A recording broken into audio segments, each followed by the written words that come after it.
I am continuing with the previous topic, and that was terminologies in genetics. Okay, so as I have discussed some parts in the previous video, and in this part I will complete the same topic.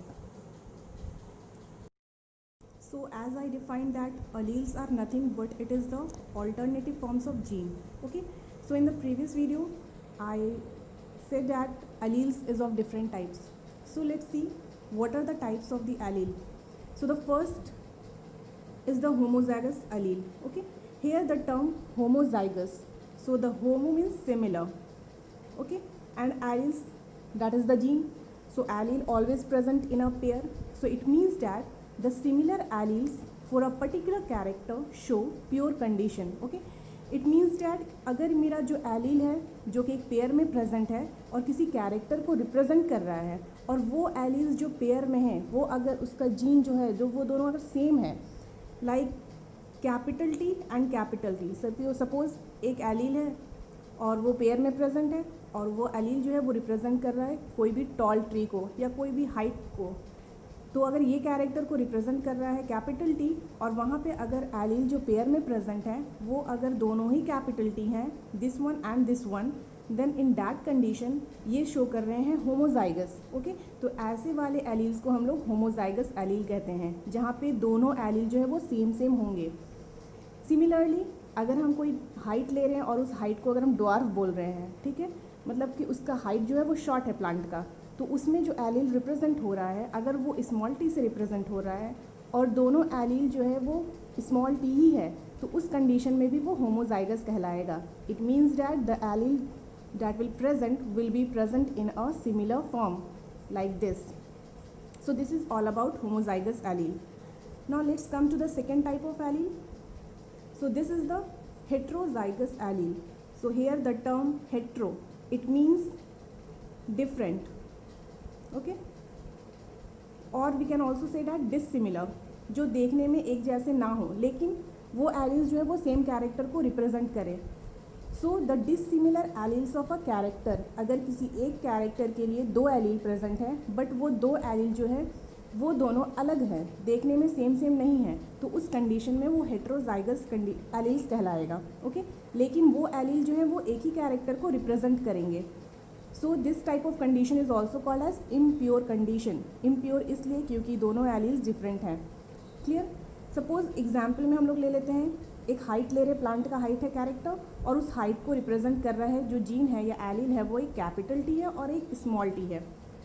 ये हमारा allele है. अब यहाँ पे हम देख सकते हैं एक टॉल प्लांट को रिप्रेजेंट कर रहा है और एक प्लांट के जो हाइट है उसके ड्वार्फ को रिप्रेजेंट कर रहा है. तो यहाँ पे ये एलील डिफरेंट है और ये एलील डिफरेंट है, दोनों डिसिमिलर है, लेकिन दोनों जो है वो कौन से कैरेक्टर को रिप्रेजेंट कर रहा है, ये दोनों एलील जो है वो हाइट को ही रिप्रेजेंट कर रहा है. तो इस कंडीशन में ऐसे एलील्स हमारा हेट्रोजाइगस एलील कहलाएगा. So this was all about heterozygous alleles. Now let's see the third one, that is the hemizygous allele. So what will happen in hemizygous allele? When only a single allele और gene represent a character. It means that कि कोई भी एक character है और उसको represent करने के लिए जो दो एलील होते हैं प्रेजेंट, वो दोनों एलील अलग अलग तरह के हैं, मतलब वो एक ही अल्फ़ाबेट से हम लोग उसको नहीं इंडिनोट कर सकते हैं.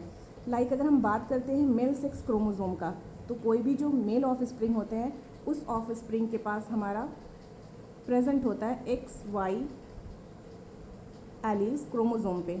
ओके, या फिर हम उसको XY क्रोमोसोम भी बोल सकते हैं. तो अब यहाँ पे हम देख रहे हैं कि जो सेक्स को, मेल के जो सेक्स कैरेक्टर है उसको जो रिप्रेजेंट कर रहा है वो ये एलील कर रहा है X और Y. तो क्या X देखने में Y जैसा है? दोनों डिसिमिलर हैं. ओके, बट ये दोनों जो हैं ये रिप्रेजेंट कर रहे हैं हमारे एक कैरेक्टर को और वो कैरेक्टर है मेल का sexual character. Okay, so this is all about hemizygous allele, जहाँ पे एलील जो है वो दो डिफरेंट एलील्स होंगे लेकिन वो दोनों डिफरेंट एलील जो है वो रिप्रेजेंट करेंगे हमारे हेमीजाइगस कंडीशन को. Okay, so this was all about hemizygous condition. So there are total three types of allele. The first is the homozygous allele, second is the heterozygous allele, and the third is the hemizygous allele. So we will see some another terms that is related to genetics also.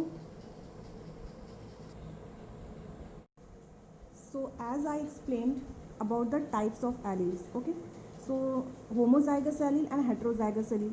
Similarly, in the same way, the chromosome is also of two types. The first is the homologous chromosome and the second is the non-homologous chromosome. So as I already explained earlier, wherever homo is written, it means similar. Okay. So homologous chromosome mean when the alleles of a character present at same locus of chromosome. जब भी कोई alleles हमारा same site पे present होगा, here is a same locus, locus means site, region, किसी एक जगह पे दोनों एलिल का प्रेजेंट होना, तो उस कंडीशन को हम लोग होमोलोगस क्रोमोसोम कहते हैं. लाइक मैंने यहाँ सिस्टर क्रोमैटिड लिया है. सपोज ये मेरा फुल क्रोमोसोम है, बट मैंने जिस पे एलिल रिप्रेजेंट है मैंने सिर्फ उस वाले पोर्शन को लिया है. लाइक अगर मैं यहाँ ड्रॉ करूँ like this, so this is a sister chromatid and the second one like this. So these are the pair of chromosome pair. Now अगर एक एलिल यहाँ रिप्रेजेंट है और ये एलिल जिस कैरेक्टर को रिप्रेजेंट कर रहा है उसका ही सेम एलिल इस वाले क्रोमोसोम पे रिप्रेजेंट है. ओके, तो यहाँ पे दो एलिल्स हैं और दोनों हेट्रोजाइगस कंडीशन में, जैसे मैंने पहले भी बताया था कि अगर दोनों डिसिमिलर होंगे तो वो हेट्रोजाइगस कहलाएंगे. और ये एलिल और ये एलिल, ये दो एलिल जो हैं ये दोनों रिप्रेजेंट करते हैं कलर को. Okay, so in the same way अगर यहाँ मैंने बी रखा और यहाँ पे मैंने बी डाल दिया, तो इसका जो रीजन है जहाँ पे ये लोकेट है उसी रीजन पे दूसरा उसका जो एलिल है वो भी लोकेट है. तो इन दोनों का जो लोकेशन है, ये दोनों का लोकेशन सेम है, मतलब सेम लोकस है या सेम साइट है.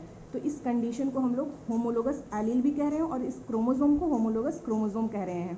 तो होमोलोगस क्रोमोसोम क्यों है? क्योंकि जो एलील का लोकेशन है किसी भी एक कैरेक्टर के लिए, वो एलील का लोकेशन सेम है.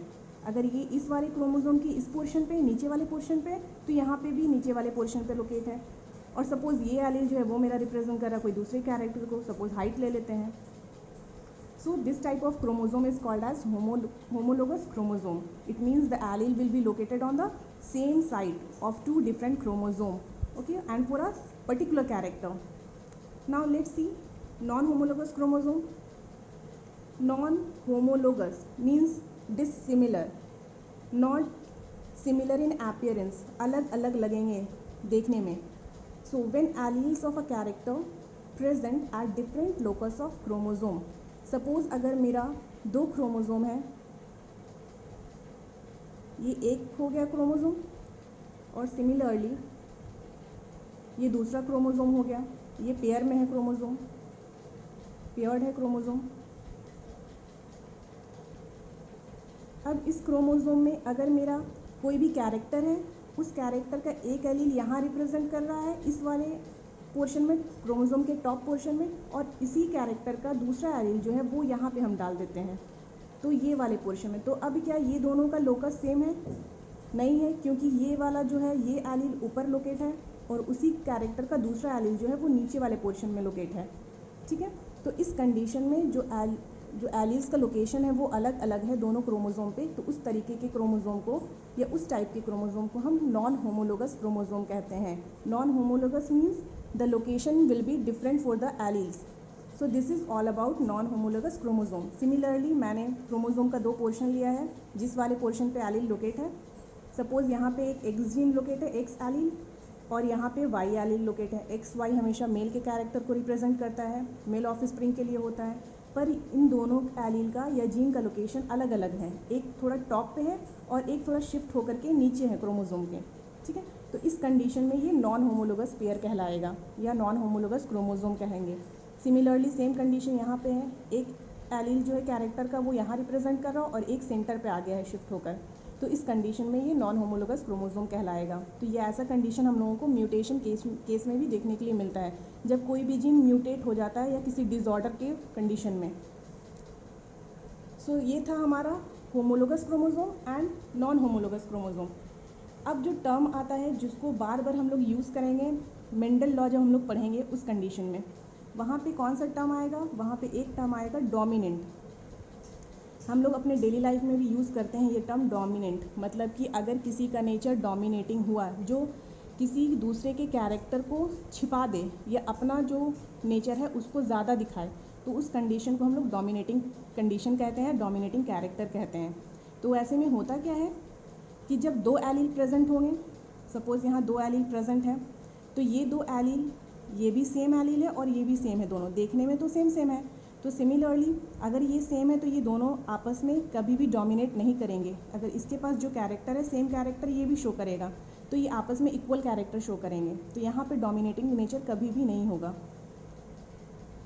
अब क्या होता है कि डोमिनेटिंग नेचर कब शो होगा? तो डोमिनेटिंग नेचर हमेशा तभी शो होगा जब एक एलील कैपिटल टी है और एक एलील स्मॉल टी है। इट मीन्स हेट्रोजाइगस कंडीशन है, दोनों डिसिमिलर एलील हैं लेकिन कैरेक्टर को रिप्रेजेंट कर रहे हैं, एक ही कैरेक्टर हाइट को रिप्रेजेंट करता है। अब मेरा यहाँ पे कैपिटल टी और यहाँ पे स्मॉल टी है, तो हेट्रोजाइगस कंडीशन कहला रहा है। तो बेसिकली हम कैपिटल टी टॉल प्लांट के लिए लेते हैं और स्मॉल टी हम ड्वार्फ प्लांट के लिए लेते हैं।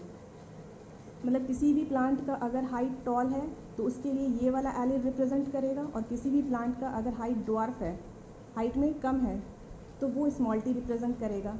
अब मान लो अगर हमारा कैपिटल टी और स्मॉल टी प्रेजेंट है, तो जाहिर सी बात है कैपिटल टी टॉल है तो ये खुद को ज़्यादा डोमिनेट करेगा इसके ऊपर, तो ये क्या करेगा, इसके एक्सप्रेशन को छिपा देगा।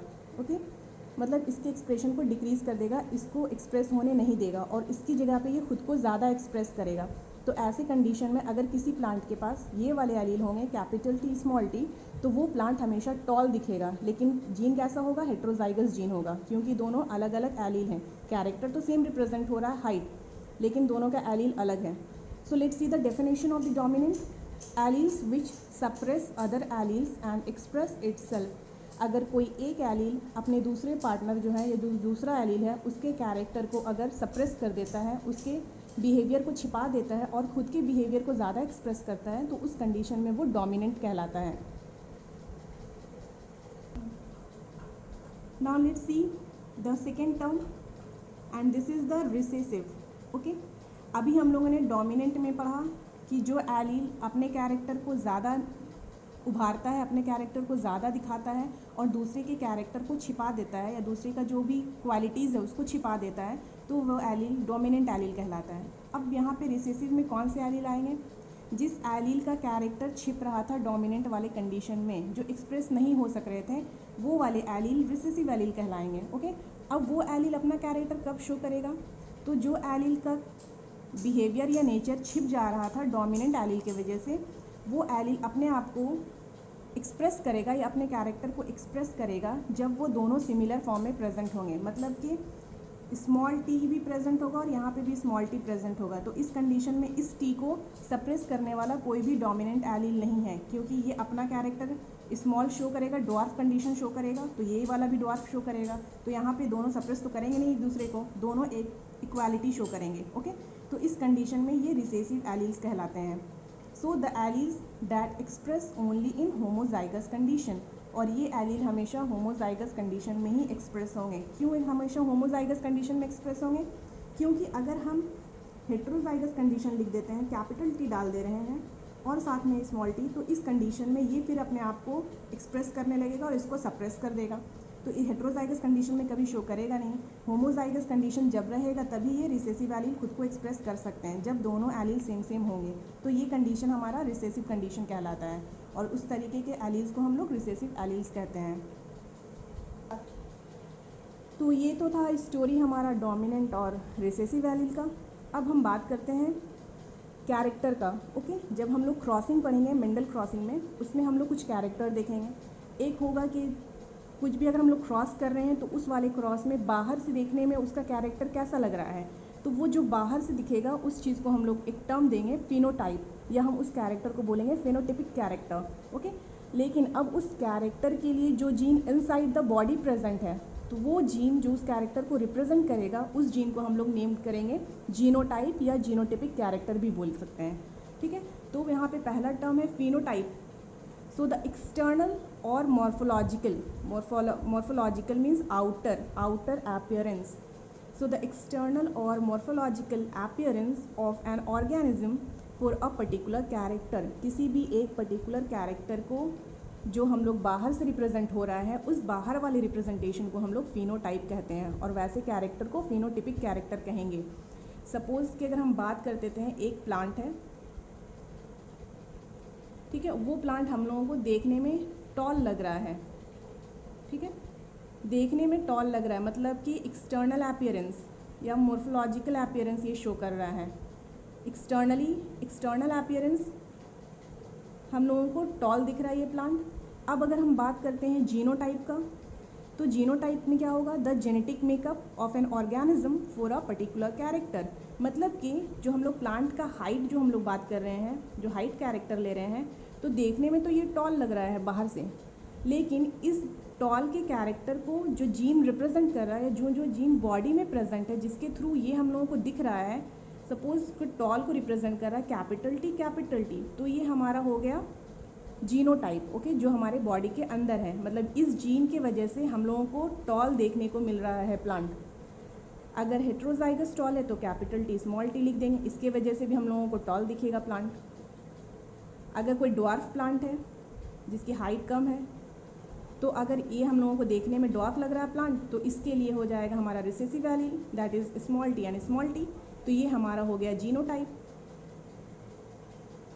And this is the phenotype, जो हम लोगों को दिख रहा है बाहर से, और इस बाहर का जो दिखने में जो ड्वार्फ लग रहा है उसको जो कंट्रोल कर रहा है जीन, वो जीन हमारा स्मॉल टी है, तो ये जीन हमारा जीनोटाइप कहलाएगा। So the genetic makeup of an organism for a particular character is called genotype. Same example मैंने यहाँ पे लिख दिया है, टॉल प्लांट को रिप्रेजेंट कर रहा है कैपिटल टी, ड्वार्फ प्लांट को रिप्रेजेंट कर रहा है स्मॉल टी एलील्स। सो ड्वार्फ प्लांट और जो टॉल प्लांट है, इसको फिनोटिपिक कैरेक्टर कह रहे हैं, जो बाहर से जो आउटर अपीयरेंस हम लोगों को दिख रहा है, और जो यहाँ पे जो जीन रिप्रेजेंट कर रहा है टॉल प्लांट को, वो कैपिटल टी, और जो ड्वार्फ प्लांट को रिप्रेजेंट कर रहा है वो होमोजाइगस रिसेसिव एलील है, like small T and small T, तो ये दोनों हमारा जीनोटिपिक कैरेक्टर कहलाएगा। इस जीन के वजह से हम लोगों को ये देखने के लिए मिल रहा है। सो this was all about phenotype character and genotype character. Okay, hope कि आप लोगों को क्लास समझ में आया होगा, जो भी मैंने अभी तक एक्सप्लेन किया है क्लास में। सो आई होप कि ये क्लास भी आप लोगों को पसंद आएगा, and so if you like the class then please hit the like button and subscribe my channel, and also click on the bell icon so that you can get the notification. So till then, thank you.